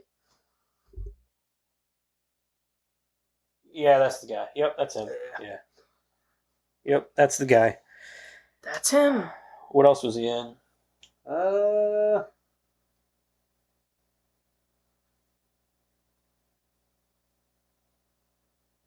Anything popular or anything? Now that I think about it, See No Evil was probably a really good movie to remake. Business Bob and Once Upon a Time in Hollywood. Yeah, I remember Once Upon a Time in Hollywood. True Detective. He was Tom Purcell. Oh, yeah, that's where I know him from. He looks like Bob Saget right there. That's funny. But yeah, he's been in some other shit. Tell me he don't look like Bob Saget A little there. bit, yeah. Batman v Superman. Yeah, maybe. I've just seen him in other stuff. Yeah. But I saw him in this, and I was like, holy fuck, I didn't realize that was that guy. Because he has, he's all scruffled up. He's got the hair in front of his face. And yeah, he looks pretty damaged. Argo, killing him softly. I kind of thought he looked sort of like Guy Pearce. Isn't that what I said? He looks sort of like Guy Pearce. A little bit, yeah. You know, like when you see Guy Pearce in those, fuck, what was that one movie that I fucking hated? Like a less attractive Guy Pearce. Yeah, like when he's all like scruffy, he's got like the scruffy beard, and like what was the one movie that had him in it where it was like cannibals and shit? He was in Hollywood. Ravenous. Yeah, Ravenous. That's a good fucking movie. No, I hated that movie. You hate that movie? Oh, The music was awful. I know. It'd be like, let's play some happy music while people get eaten. I'm like, I love it. no, it's fucking terrible. Who was he in Once Upon a Time in Hollywood? Businessman Bob. There's a fuckload of people in that movie. Killing him softly. Did you ever see that? Yeah. Yeah, he was in that too. I think it's True Detective. Probably, yeah, for me too. Probably True Detective. Where the fuck was I? Around the Marine. Okay, so it's at a marina. Emmett and Regan search for a boat. When feral humans living there ambush them, Emmett deliberately creates noise and attracts two creatures that slaughter the deranged inhabitants. When one creature drowns, Emmett realizes that the creatures can't swim. Regan secures a small boat, and then the two reach the island, where a small colony of survivors is living a relatively normal existence. The colony leader reveals that when the government discovered the creatures were unable to swim, the National Guard moved as many people as possible to the islands. That's where Day One comes in. Okay. So that's where, like, the dude and all that, I'm assuming that all these people were the people on the boat. Okay. So... Yeah, I remember him discussing... Yeah. They had, 12 boats lined up. Yeah, that he day, even says, we were in the city, blah, blah, blah, blah. That's the Day One story. Okay. So, only he's not really a part of that story. He's just in a few scenes of it. That dude is. Okay. It's about Joseph I think Quinn it's more about giving a link. It is. You know what I mean? Like, you get a link But, dude, it's such a good... Like, I get that, but I'm saying putting his character in there. Right. Oh, yeah, it's just a link to give you that. And I think that's where, like, Joseph Quinn's character is going to come in and all that. Possibly. I don't know. Yeah, I think it would be cool if he did, because I think Joseph Quinn is a great fucking actor. I agree. Have you guys seen the new Gladiator movie? No. So he plays one of the emperors or whatever. He's fucking great, dude. Like him as the emperor. He's one of the emperors. They're brothers. Oh, gotcha. So, but it's really good. But yeah, if you guys haven't seen Day One, I would highly recommend. Well, we haven't watched it because we started doing them on here and didn't. That's true. Yeah, yeah. We're in the surprise. Yeah. Our luck, we'd watch it this weekend, and then. Well, hey, by the way, 2 weeks we draw it. There's a lot of things that I'm like. Oh, that's okay though, because I hate watching a movie only once for the podcast, because you're like, there's a problem with this movie. I can't figure it out. If I watched it again, I think I'd know better. Or you hated it, but you realize, like, in talking about it, you're like, oh, I really maybe I don't hate this movie as much as I thought I did. Yeah. So, yeah. Kind of like you with Weird Science. You were like, wait a minute, I need to watch this again. I would suggest watching that movie before you watch it for the podcast. Because that way you don't have to sit down and analyze it. That way when you do sit down and analyze it, you have a better recollection of the movie, I suppose. Yeah, no, I can get that. I think it's more so we were just like, ugh, if we watch this, then in a week we're going to have to watch it again. I know. That happened to us with, what was it? Ace Ventura. Yeah, because Jack wanted to watch it. I did that recently too with a movie, and I was like, fuck, I just watched this movie like last week. Yeah. I could keep watching Ace Ventura. That wouldn't bother me. No, it was a good one to have it happen to, but it's just, that's our luck, I guess is what I'm saying. All right, so... the colony leader reveals that when the government discovered creatures... Okay, I already read that. Yeah. Evelyn returns to the factory. She distracts the creature and frees the children. The three continue hiding inside the bunker as the creature prowls the foundry. A creature that boarded a boat at the marina has drifted to the island and immediately begins attacking the colonists. The colony leader, Emmett, and Regan jump into a car and lead the creature into the radio station. The creature kills the colony leader while Emmett and Reagan escape into the station. The creature attacks and is about to kill Emmett. Reagan transmits the high frequency through the room's speakers, incapacitating the creature. She impales its exposed head with a metal rod, killing it and saving Emmett. Simultaneously, at the foundry, the beast has discovered the bunker. It attacks Evelyn. Before it can kill her, Marcus picks up Reagan's transmission and plays it through his portable radio, incapacitating the alien. Marcus fatally shoots it with Evelyn's revolver. Reagan leaves her hearing aid connected to the radio station's microphone, allowing anyone receiving the frequency to weaponize it. The only issue I have with that is that cochlear is going to run out of battery. It has to be charged or whatever. They're like a watch battery, or no, the little disc batteries. Yeah, it's a watch battery. Yeah. It's usually those, and the only reason I know that is because my grandpa had like the hearing aids, and they have the same kind, and it's usually like 3 of them. Now, what I will say is that I know that those batteries last a lot longer than like regular batteries. Yeah, but giving off that high frequency, you think it would drain the battery. Sure. I'm not saying that they're going to have to change the battery, I'm just saying that they last a little bit longer than your conventional batteries. Right. Yeah, but anybody that would be listening to that would pick up on that frequency, and then they're not going to know to weaponize it. They may. I mean, yeah, I'm not saying that they won't. Yeah. It's just like if you're, if you're her brother, like he heard, whatever, and he like took it off his ears or whatever. If you're like a normal human, you're going to hear that come through, and your first reaction is going to be to do this or turn it off, or turn it off. Yeah. Yeah. I'm not saying that they won't figure it out. Maybe if they would have had somebody say, "Hey, use this frequency." Like break up that thing, break up the high frequency with like, "Hey, you can use this to kill them. Here's how." And then play the frequency for like 5 minutes, and then, "Hey, you can use this. Here's how."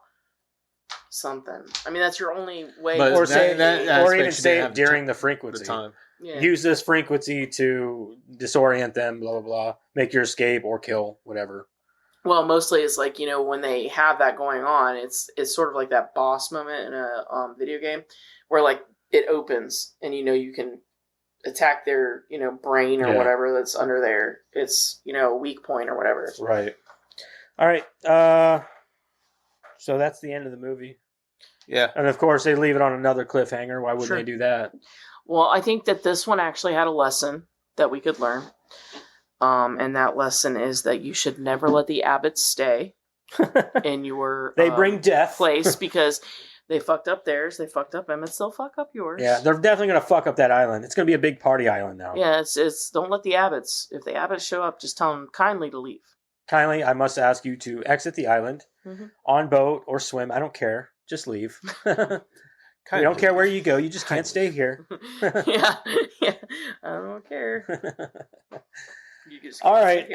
Did you guys got everything covered that you want to cover? Anything you want to? I think so. Yeah. All right. Let's talk about we already the did movie. that. Wrong one. That's my bad, guys. That's Oops. That's the one. Let's go, let's All right. So, what do you guys think of the movie? Let's start with Jeremiah. As always. It always goes this way. When's my name going to be put on the little intro? I gotta buy a whole new intro. I did yours, like right away.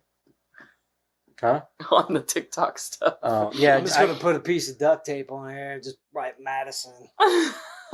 You should get it like a nameplate right there. It says Madison. Madison. Or Madison 2. Or Madison Jr. Madison 2.0. Yeah, nameplate right there. Like I said earlier, I would watch it again. I'd recommend it. I thought I love the set, the sound, especially what we talked about earlier with her being deaf and you not hearing a damn thing, and then he comes in and Well, he I like how it starts does talking. that And whoosh yeah, thing. it's just It's like- kind of like all the sound kind of just, Floods in. Yeah. and then it's all actiony and everything else. I absolutely love that. I don't really have a lot of complaints. I didn't really think about it all that much till you guys started talking about it. But the kid going up and doing the exploring thing. But other than that, I loved it. I thought it was just as good as the original. It kept me entertained and all that. So I'd probably go with 8.5. Okay. That's pretty fair.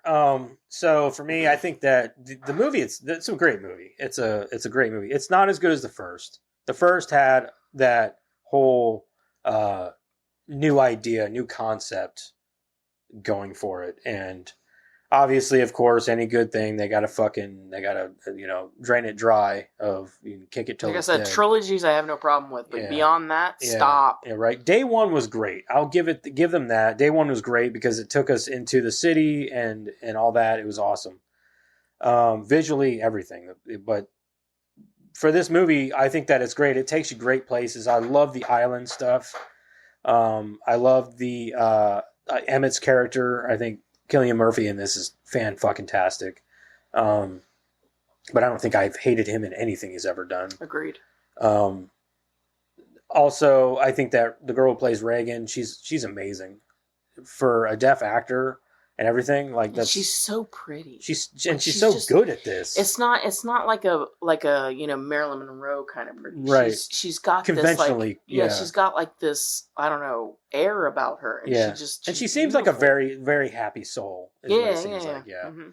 And I love that. And I think her character is awesome in this movie. And she was great in the first one, but in this one, you really she becomes the hero more or less. She was pretty much the hero. But she kind of she couldn't stand alone in the first one. In this one, she stands alone and it's great. Yeah. Evelyn didn't have as much to do in this one, but she was still awesome. Emily Blunt's awesome in everything. Even the boy, he comes up and and he learns to man up a little bit, and things like that. And I think that's great. I love the set designs. I love I don't know where they found this foundry, but it was fucking perfect for that set. Everything. I think it's all great.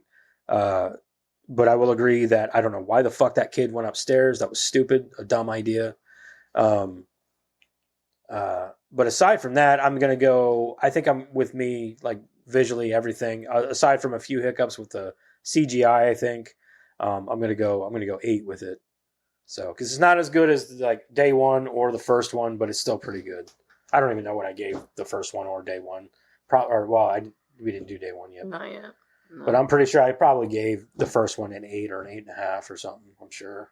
So, yeah, 8. For me, I think that this movie, especially with the acting and stuff, I was very blown away with Emily Blunt in the beginning. I thought that her acting was just not over the top, but the most visceral in the beginning. And I think that in this movie, for me, it is that visceral stuff. It's the stuff that kind of reminds you that they're human. You guys didn't like the bear trap scene, but I did. I thought that him screaming, her being very motherly with it was sort of this reminder that even when things are terrible, we should still be human in our reaction to it, right? And she does a great job of bringing that to this movie. And, while I, as a mother, would probably knock my kid out for, everybody else's sake, but, she has this very motherly way about her, or this human way of dealing with her kids that I think is missing in a lot of these post-apocalyptic movies. It's also crazy to think that she just literally had a baby 12 hours before this. Yeah, she's walking around. She's cool. Walk around no pains. But there again, none of us have had a kid and then been made you don't have a choice. Yeah, right. I guess I haven't spit out 4 kids of my own, but yeah, I'm just saying. I've never given birth, so I don't know what that's it's just a great, the baby in a box, right? Who sits there and thinks okay, we're about to have a baby. It almost feels inhumane. Yeah. In a way, you're that's fucked up, but at the same time, I get it. Yeah, at the same time, you're well, this is where they're living. And she has a very good way of showing that she's a mother who cares about her kids, but also is trying to cope. It's in so this weird because, like, horrible I know that, situation. okay, so I don't know if anybody really knows how oxygen tanks work, but oxygen tanks only give you a breath of oxygen about every 5 breaths. And so for this, I'm like, that baby's lung development is not going to be good. No. So it's going to suck. Like, so going back to like her up and about 12 hours after having the baby, I mean, when Kendra had Allie, they released Kendra like within the Yeah, if hour. nothing goes wrong, if you're healthy, there's no And reason for you to stay more than a night. We didn't even stay that honestly. night. Yeah, that's what I'm saying. We You can left be up right after hours they took I mean, Allie. it's not like, like a C-section, that's a major surgery. But like, if you are healthy and you can just have your baby naturally, there's no reason you can't get up and walk in 12 hours. Okay. To his point, I agree. Yeah, I mean, we were down at Dayton's Children's right within the hour. Yep. But yeah. So like, I found that very clever and very cool. I didn't understand the kid walking around.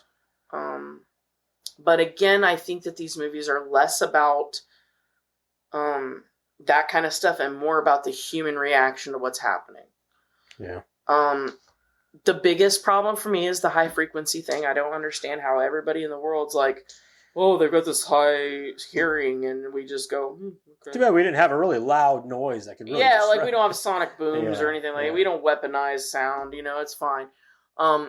But again, maybe they'll change, or maybe they'll discuss that in a further movie. And again, I still think these movies are less about the plot so much and more about the human reaction to it. You also got to understand at this point in these 2 movies, you haven't really gotten outside of rural America. Yeah, so like you haven't been. And I made that comment when we were talking about. I thought, like, okay, maybe day one's going to have more explanation, because you're going to be in the city. There's going to be. It doesn't. And even if it doesn't, there's going to be further movies, right? Like that's argument. It's literally the first 2 days of the whole invasion. So I'm just saying that, like, while I have a major problem with it, one, maybe they're going to explain it later, and 2, I still think these movies are more about the human reaction to the situation rather than the what ifs, the who whats, and the how's whats, and all that stuff, like everything that's going on. Like, how did we get here? I think it's less about that and more about, like, how are the Abbotts, dealing with this? How is Emmett dealing with this? How are these people on this island dealing with this? It's more so about a human or even a social commentary, if you really think about it.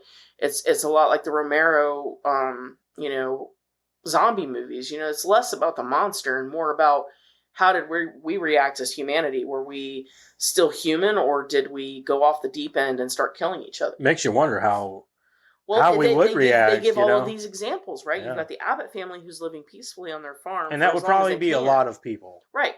And then, but those types of people get taken advantage of, right? And then you've got the Emmett people that were forced out of their comfortable environment, and then you've got these feral people, right? So again, all of these people have different reasons for their actions or their reactions to the environment. But I think that these movies, especially these post-apocalyptic movies, not just this one, but this one does it very well, is the human reaction to what's going on. So I think I would give it an 8 as well. That's it. All right, Eric. So I really like the visuals on this movie. I really like the acting. I think is on par. But the only thing like I said, there's 2 things I didn't like. Well, that was the speaker box. Yeah. And him going up there exploring. Now, if they would have given me some sort of like, hey, he's going up there to get something for such and such because they need it, then I would understand why he was up there. Yeah. I'd be okay with that. If they would have explained... But he literally went up there for no fucking reason. Yeah, if they being injured on top of that, like... It didn't make any sense. Caught a bear track. I'm gonna just lay on. Character-wise, it made no sense for him. Yeah. And, the speaker box thing, if they would have just kind of been like, yeah, this is why we did it. This is how it's got the power supply. I'd be like, all right, yeah, I get behind that. I'm telling you. Well, they should have. Don't cut. Well, apparently in one scene when they show the back of it, you can see a battery compartment. Really? Yeah. I still think that they should. Well, I get it. I'm just Point it saying. out. Yeah, no, I get it. Right. Yeah, And- they just show her clipping the cord and that's it. Like, Yeah. oh, okay. It's So- powered by magic. Yeah, I told you she shoved the cord up her ass and she farts and that's how it goes. It's powered by imagination. It's powered by gas. So, I mean, that's where it is for me. I'm going to have to go with... I'm still at an 8 with this movie, even with those... Probably knocked down like a point for me, but between those two. But other than that, I really enjoyed the movie. Yeah. So that's an 8.125. Powered by flatulation. So, on Tomatoes. Oh, I'm boy. going 90. I'm going to go... I don't think it's as high as the first one. I'm going 85. 81. Eric's got it. It's a 91%. Motherfucker. I might go higher. On the next Audience. Yeah. Audience 92. Audience, I don't think they liked it as much. I'm going 85 again. What'd you say? 92. 90. Eric got it again. God damn it. 92% on the Oh my dot. God. Damn. Wow. Cheater. How? You probably looked it up beforehand. Yeah. Yeah, Cheater. is what I did. Critics' consensus, a nerve-wracking continuation of its predecessor, A Quiet Place Part 2, expands the terrifying world of the franchise without losing track of its heart. I'm going to go ahead and say I went through, I don't know how many pages of reviews. I And bet I'm there were not- hardly any. I'm not saying there weren't bad reviews. There were. But There's always that they're one not guy. good. Right? As far as, like, being bad reviews, like, give me a good reason. And, like, I saw, like, nobody. Really? So, yeah. Just give us a couple. It'll be all right. So, okay, 1 star, damn. I thought the first one was bad, but this is on a whole another level. Whole another level. Uh-huh. I'm going to read these exactly as they're written, I just do so too. you guys know. I okay? love doing it that way. Yeah, so another 1 star. I didn't like this movie. The characters frustrated me the most, and the rest of the film was nonsensical. Nonsensical. Of course, it's probably my fault for expecting a movie just as good as the first one. Spoiler, how is the speaker being powered? How did the daughter bully? I told you. I told you. When you brought it up, Jeremiah's over here like, I warned There's an you. entire Reddit thread of people confused about that. Really? Is there? Seriously, because Wow. I looked it up. A whole Reddit thread of people being like, what? How? Batteries. People are It's going a like, fucking movie. could have man. hooked it up to a car battery. And somebody was like, that's not possible. Blah, blah, Oh, blah. I mean, it is possible. It We is just gotta- possible. I gotta fit a whole car. Maybe like a little 12-volt battery is what I'm yeah, thinking. that's Yeah. what I was going for Like- too. How did the D daughter bully a batteries. grown man into D. following her plant? Why did Cillian Murphy's character have noise traps outside his home? Well, Why I mean, were there not? We know that. Yeah, why were they not telling anyone that they ran into how to kill these monsters? How could they? It's not like we got Facebook or Twitter or, like, hey They just get guys, on some apps. supersonic sound is the way to go. You need to Like, get on that Facebook thread of or that Invasion Facebook group. or have the Survivors. Reddit. Go onto the Reddit. Yeah. Get on the Facebook group called Alien Invasion and How To. Yeah, exactly. And How to Survive. Invasion survivors. Yeah. The daughter is annoying because everything she does either almost gets her killed or someone else killed. I thought they were going to say she talked too much. The son was annoying too because he wasn't as cautious as the first movie. Fair. But I don't know if that's an annoying trait. Like, that's more character It was growth, annoying I I that was going guess. to say that's less annoying. I mean, dude. it was kind of annoying. Him being a pussy since- is annoying. Yeah, well, that too. But I was saying it was kind of annoying because he went up there and investigated when he didn't need to. Also, how is he walking around? His leg was caught in a bear trap. They said that he was numb. Right. That's what I'm saying. If you pay attention, I seriously don't understand why people like this movie. I know all the other movies were released in 2020 weren't good, but come on, people, this wasn't a good movie. The ending was so awful. It left too many plot points open. I disagree. That I is think literally the only bad movie in 2020. No, they said all of the movies in 2020 were bad. all the movies Oh, there weren't okay. a lot because we were in the middle of a fucking pandemic. Yeah. I got it confused. Like, that was the only bad one, and every other one was a No, fucking they said all masterpiece. Yeah, of right. they, to be fair, they said all of the movies of 2020. Okay. I got confused there for a second, because I'm like, This one's my favorite, so just Put that cookie down! listen to what they say. Oops. What was this director thinking of? What the characters when thinking when? What? Whoa. What? What? Say that again. Wait, what? What Say it again.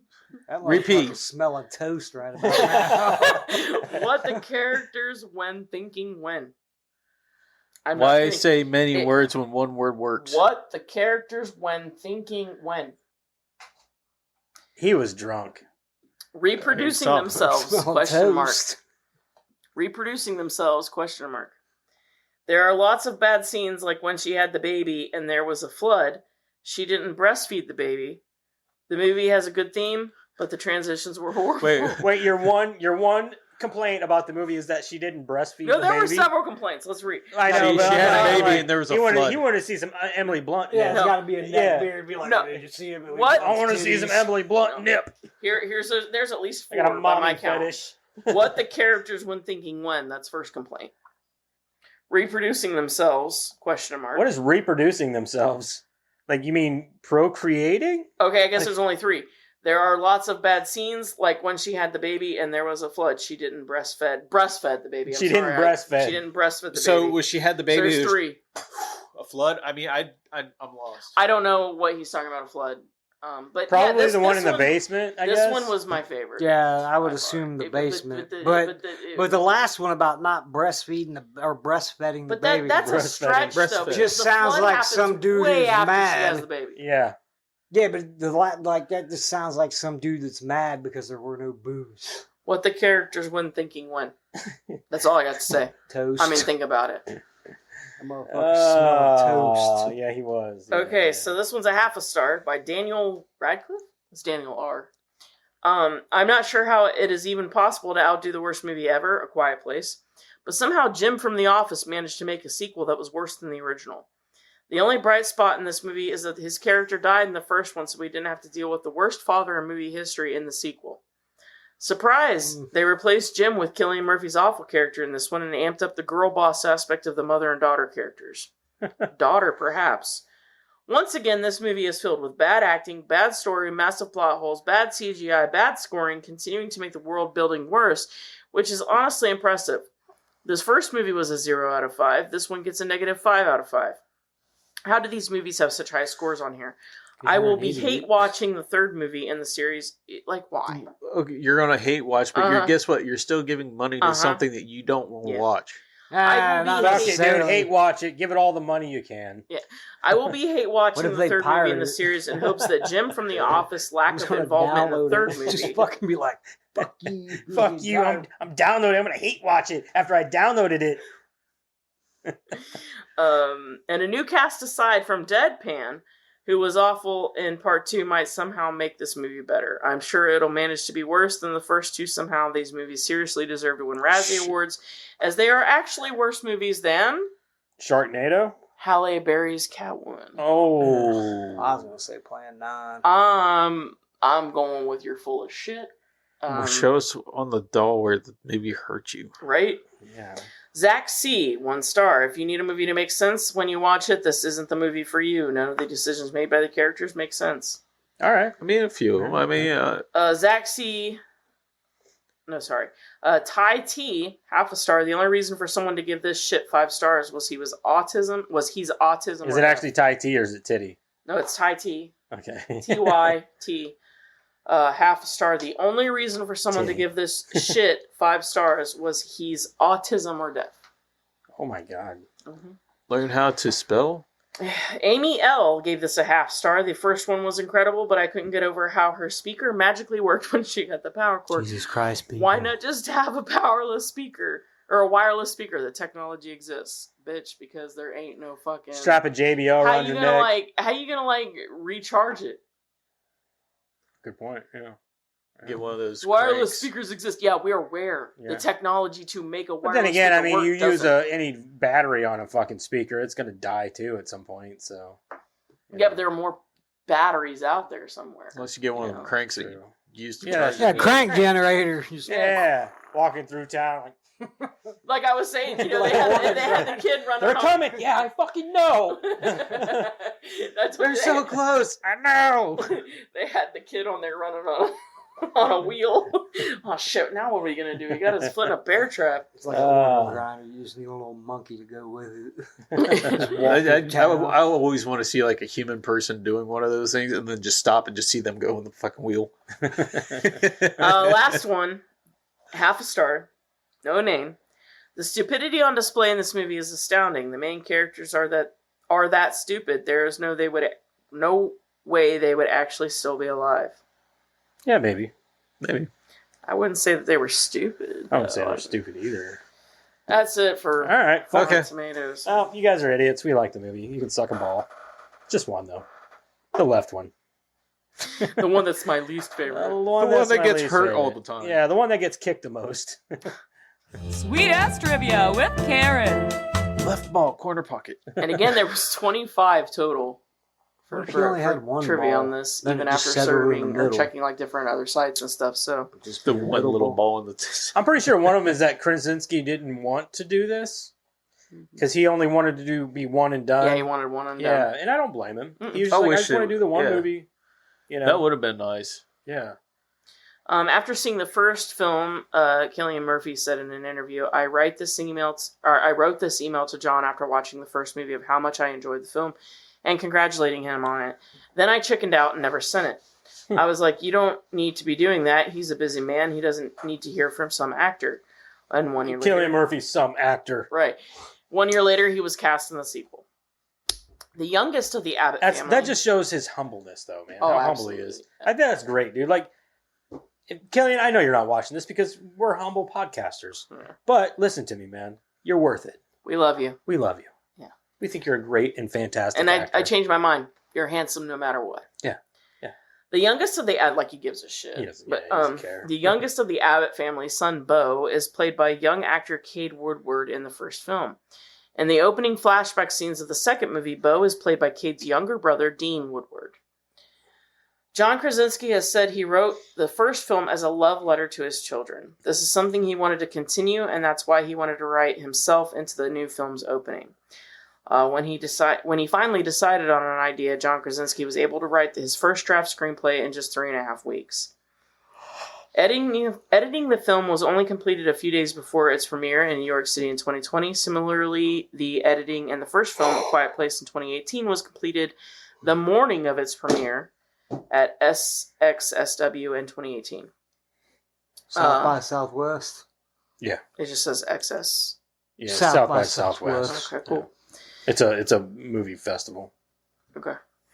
The fact that the creatures are unable to swim and quickly drown in water brings up an interesting point about their physiology. That's kind of what I was talking about earlier. They have very thin bodies and very strong limbs that end in razor-sharp claws, which gives them superior agility, speed, and efficiency in killing prey, making them almost perfect predators. However, it is because their limbs are so thin that they lack the surface area needed to propel themselves during swimming, making them completely useless in water. This suggests that a relative lack of deep waters in their original environment didn't require them to develop this trait and skill. Emily Blunt admitted that she was initially hesitant to join the project as she didn't feel that she could top the first movie. However, she was on board after she heard John Krasinski's pitch of the first bus scene. She also admitted that the first take of that scene is in the movie, as she was also terrified in real life by the stunt, which had the bus coming at her at 40 miles per hour. That's it. Hell yeah. So she did her own stunt? Mm-hmm. That's sweet. Which again, I feel like that's very well shown. Yeah. Because in the she movie, shows because, that emotion too. like when she like this when the bus starts coming at her and she's like, my God, like, or something like that. She says it and it's just this very terrified voice, and it just seems so real right. and well done. So she really just got me in that whole first part of the movie. Yeah, she was great. I think everybody was great in the movie. I Oh, think everybody definitely. really brought Definitely. it. So Yeah. I can't wait to see what they do with the next one, honestly. And I know that What's in the box? What's in the fucking box? Wow. Fuck you, Joseph. Wow. I didn't mean to click it that soon. My finger Wow. did a twitch. Wow. Fuck you, Joseph. We don't give a shit about My what you finger have was to on say. the button and my finger twitched. Well, what I was going to say before I was so fucking rudely interrupted. I don't give a fuck, Keisha. So I know that John Krasinski didn't want to do more than just the first one. But now that he has done more, I'm interested to see how this is all going to end. So, because you brought in the Sooner rather beginning, you than made the later. middle now. Now I want to see it end. I'm interested to see Sooner more of rather his than projects. later. Yeah, not in fucking 10 years either. Like Let's before not these make kids this are. another Saw. Yeah, I don't need to see these kids in their 20s now. So, because I'm assuming that you're going to try to pick up the next movie right after this movie. I would love to see a franchise like, not necessarily this one, but like at a certain point where you've got like these like legacy characters, right? They have like plot protection and all that plot armor. Like Scream? Sitting on a porch, rocking in a chair, and like fucking Ghostface shows up. Third one today. You know what I mean? Like just like that. That would be hilarious. Like I was really hoping Gale Weather was gonna bite it in the last movie, and I'm like, come on, dude.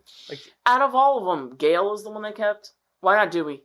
yeah, right. Dewey was way. Dewey worth was it. definitely a fan favorite, and I think that's part of the reason why they killed him off. It's bullshit. But now they're bringing back Sidney Prescott because they decided to say fuck it and pay her that money, and now she's got herself an MCU it's role. their only way to do it. It's their own way to bring people into it. I know. I'm not interested. I'm done. I'm about I was finished with this done after the franchise third too, one. man. I was done after the fifth. Done. Fuck, I was done after the fourth. I'm like, DUN. Yeah. That's what I'm saying. I watched the fifth because I was interested. How are they going to do this for like a new generation or whatever, right? Yeah, I'm done. Like I understood why the fourth. And was whenever made. they bring in original characters like Sidney, Dewey, and all that, and they're like they call them legacy characters. It's like, yeah, that's when you know the franchise has been going on for too long. Yep. Shit. Whenever you're calling your original characters legacy characters or legacy heroes or whatever, it's done. Yeah. Just end it there. Like, Let well enough alone. Yeah, Like let's it's just done. stop. Stop kicking it. And Wes Craven's no longer with us. Let's. Yeah. He'd be rolling over, man. Like that's He not. probably would. That's He'd not probably what be- he intended.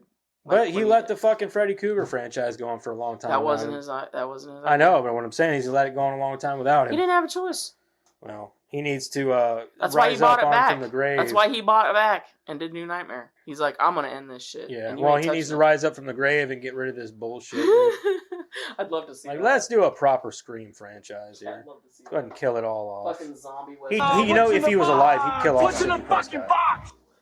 Oh, There. for sure. There's the button. He killed off Nancy. Why wouldn't he? Right. Not that Nancy was, you know my thing about Yeah. that. Yeah. Top Gun. No, this is the first This one. would be the isn't it? first one. I don't think I've never we've done seen any. it. Holy shit! I ain't seen this fucking. You movie never in seen years. Top Gun? ever seen Top Gun? I've never seen Top Gun. I've never seen any of them. Well, you like greased up guys playing volleyball on the beach? This is what you're gonna get. I saw it in Sunny. It's on Paramount. Paramount. Paramount. Yeah, it is a Paramount movie. Greased up Tom Cruise on the beach playing volleyball and not a speck of sand on his body. Yay. You know they had a hell of a time filming that shit. You got Days of Thunder in there? No. Old Val Kilmer. That makes me sad. Val Kilmer, Iceman. Anthony Edwards. I love Val Kilmer. This is a early 90s classic. It's early 90s, right? I thought it was 80s. I'm pretty sure it's early 90s. Early I thought 90s. Days of Thunder was 90s. I think He Top did it Gun around was the like same time. late 80s. Yeah, that's what I was thinking, like late 80s. I could be 88, wrong. 89, something like that. Yeah, maybe. 86. 86? Oh, Holy damn. shit. We're way off. Way earlier than I thought. This movie's as old as me. When's Days of Thunder? Was that like I'm 94? looking. 90. Oh, damn. Man. I did like Days of Thunder. We're Oh showing man, our Days age. of Thunder was a in great there. movie. My favorite Tom Cruise movie is not Magnolia, but fuck, what's that one? Vanilla Sky. Vanilla Sky. I love That's- Vanilla That's Sky. one of my all-time favorite movies. It's amazing. It's an amazing I'm gonna movie. say Days of Thunder is probably mine. That's what that. So Vanilla Sky is I've one of never those seen few that one movies either. that I could Great. easily almost give a 10. Yeah, I've that never one would be a seen- cose 10 for me as well. I Did you absolutely ever see the love that original? movie. Vanilla Sky? Yeah. What's her face that played Sophia in the first one? Yeah, Penelope Cruz. Yeah, she played Sophia in the original. It was originally a Mexican. Oh, I didn't know that. Spanish That's movie. cool. Yeah, no. Yeah, no, I didn't know there was an original. I just knew of this one. I've never seen the original either, but the Tom I've Cruise never one, like I seen don't like that. Tom Cruise, so I don't watch a lot of his movies. I love Tom I like the Cruise. Mission Impossible movies. He's a guilty pleasure for me. I don't know what it is about that And, guy. The only Tropic movie Thunder. that I ever saw with him that I actually enjoyed prior to Vanilla Sky was Tropic Thunder. The Firm. The Firm, yeah. Never that seen one. It's good. All right, next week. Think about that. Next week we're gonna do Top Gun. Tom Cruise and Val Kilmer. Not Val Kilmer's best role though. Best role being Tombstone. Let's just say it here now. Fair point. Yeah. Oh, I don't know. Willow. I said Willow. Mad Modigan. Yeah. Yeah, he's pretty awesome in that. Batman. And nothing will ever top him. Batman. His best role is The Batman. little fucking Tombstone, pixie dude. dudes. The brownies. Nah, The I agree. I brownies. do like Tombstone. I Have, like we, have we westerns, done though. Tom Cruise? Have we done Tom Cruise? I don't know. Tom Cruise I or don't Val think so. Kilmer? I don't think we have. I don't think we have done. I Jumps wouldn't in the think so. fucking- We don't do a lot of Tom Cruise movies. No. Thank God. I think that might be the only one we have of his. Cool. But we also have Maverick in there Is, too, is don't we? Willow in the Well, yeah, box? it would be the sequel.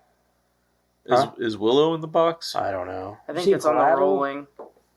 Collateral with Jamie Foxx. I saw No some Tom of it. Cruise. No Tom Cruise. No Tom I'm almost positive we haven't done Val Kilmer. Oh. That handsome devil, him. I don't care how bad of a person he was on the set, but he was awesome in the Island of Dr. Moreau or whatever. Yeah. I heard that fucking whole shoot was just a complete disaster. He kind of went that Full diva method. route. Yeah, I don't know. Like, what the hell was his name? Oh, fucking, what's Marlon Marlon Brando? Yeah, Yeah, he was a cocksucker on the fucking set too. He had everything on cue cards and shit. Didn't want to rehearse his lines. Anyway, next week we're going to do Top Gun. So be here for that, and we'll see you guys next week. Okay, Have bye. fun. Bye. Be safe. Deuces.